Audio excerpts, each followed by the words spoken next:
Ça, c'est un modèle de drone bien particulier. On appelle ça un micro-drone. On peut l'appeler aussi le WHOOP. W-H-O-O-P. C'est la miniaturisation poussée à l'extrême. Le fun de voler avec cette machine-là, c'est que ça rebondit sur les obstacles sans faire de dommages. C'est assez silencieux et puis ça vole partout. C'est tellement petit que ça se faufile en dessous des meubles à l'intérieur, partout dans une maison. Ça peut même aller dehors s'ils ne vendent pas trop. On devient une petite mouche sur les stéroïdes. Je vous laisse imaginer le trip. Je vais vous montrer en détail un peu c'est quoi qui caractérise ce petit drone-là.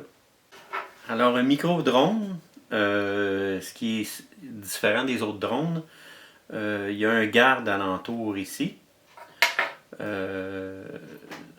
a deux fonctions. Ça améliore l'efficacité des hélices. Ça protège les hélices contre les impacts. L'autre particularité, c'est que c'est petit. C'est très miniaturisé.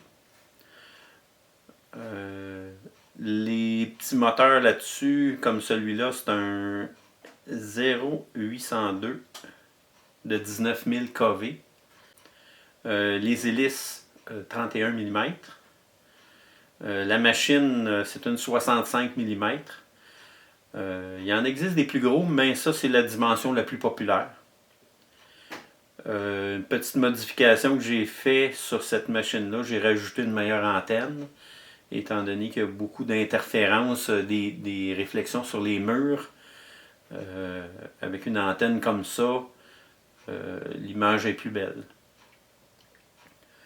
Ça va voler avec des batteries 1S comme celle-là.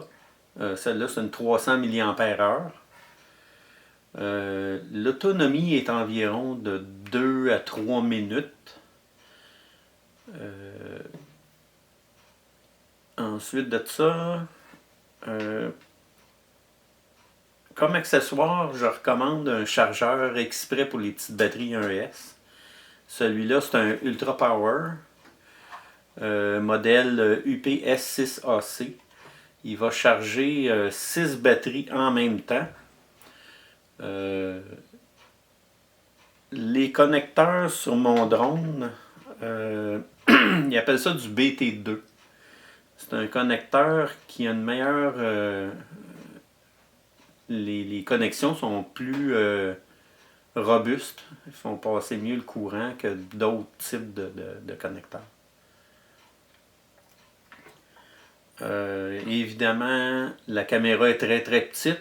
Fait que l'image est un petit peu moins bonne que les drones normales. La carte de circuit, c'est une carte avec toutes les composantes intégrées dans la même carte. Vous avez le vidéotransmetteur dans la carte. Le récepteur est dans la carte. Alors vous avez une seule carte de circuit pour toutes les composantes du drone, sauf la caméra. On n'achète généralement pas ça en pièces détachées. Ça vaut vraiment pas la peine. C'est super simple. La carte, la façon que c'est assemblé, on branche les moteurs dessus. Si vous voyez en dessous, là, il y a les 4 prises. Il n'y a même pas de soudure.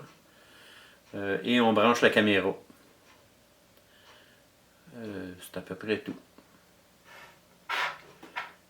Les modèles populaires, ça c'est deux modèles populaires. Vous avez le Happy Model, Mobula 6, et celui-là, Beta FPV, le Meteor 65. La construction est très similaire. Ils ont des petites particularités, mais c'est vraiment pas... il n'y a pas beaucoup de différence entre les deux. Meteor 65 avec batterie 29 grammes, 30 grammes.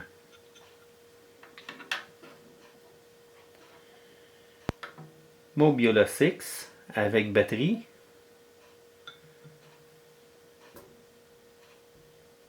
« 29 grammes. Je pense pas qu'il y ait un danger pour un Airbus ou un Boeing s'il rentre en collision. Alors c'est ça le poids de ces petites machines-là. C'est clairement en bas de 250 grammes. J'ai expérimenté le concept du micro-drone plusieurs années avant que ce soit connu. J'avais pris un petit drone, un Helimax 1SC, et puis j'ai collé une caméra dessus. On ne pouvait pas vraiment appeler ça un Whoop ou un micro-drone comme ça, parce que il n'y avait pas de garde alentour des hélices. C'était un peu plus gros que ça. Et puis l'image avec les composantes de l'époque, c'était pas terrible. Mais ça donnait un avant-goût de ce que ça allait devenir. Mon deuxième petit drone, ça c'est un vrai Whoop. C'était un Blade Inductrix. Puis j'ai simplement collé un kit de caméra et vidéotransmetteur avec un peu de colle sur le dessus du drone. Et puis c'était assez bon. Les anciens drones comme ça, il y avait des moteurs à brosse. C'était beaucoup moins puissant. Et puis la durée de vie de ces petits moteurs-là, elle atteignait rarement 6 heures de fonctionnement. Maintenant, on a des moteurs brushless qui sont beaucoup plus puissants. Et puis, l'autonomie est moins bonne aujourd'hui, mais ça vaut largement la peine. Quand on n'a pas assez de puissance avec un moteur à brosse, quand le drone descend, c'est difficile de reprendre de l'altitude sans frapper le sol. Ce qui est particulier, les petits drones comme ça, c'est que ça se programme sous Betaflight. C'est exactement le même programme que les drones plus gros. On fait les mises à jour puis toutes les programmations de Betaflight dans un petit truc comme ça. Ma prochaine modification, je vais essayer de mettre une caméra HD sur ce petit drone-là. Ça va rajouter un peu de poids, mais je pense que ça va valoir la peine d'essayer ça. Le micro-drone, c'est un must pour les amateurs de drones, surtout l'hiver, quand on ne vole pas à l'extérieur. On se fait des mini-parcours. Les composantes, ça coûte pas cher, c'est une machine qui coûte pas cher, puis il y a beaucoup de plaisir à voler avec ça. Sans déranger le décor, sans démolir les murs. Je le recommande fortement.